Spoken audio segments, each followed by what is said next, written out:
All right, quick peek at Apple on the monthly chart. We finally got our push higher.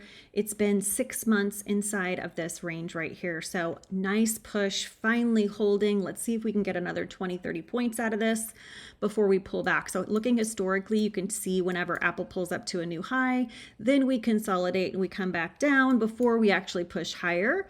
We consolidate and we come back down, and then we push higher. We did it again. 6 months we consolidated. We haven't had one of these big pullbacks like this though.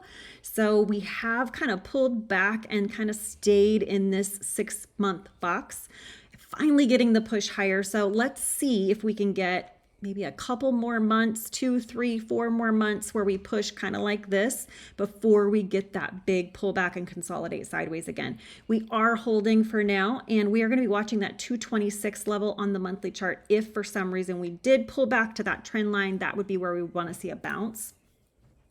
On the weekly chart, we're looking to hold that 237 because if you look historically, this is that 233. We tapped this so many times, could not break. Then we started testing 237 repeatedly over and over again. We finally got the break this week. So if we do pull back that 237, I'd like to see us holding that and not falling back into that chop zone.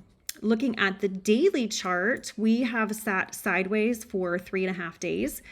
Really unable to get any direction, lots of indecision on the daily, just not able to push. So not only are we sideways, we also stopped right at our daily trend line. So let's see if we break that trend line to the downside, or if this consolidation and sideways movement gives us that push to head on up higher.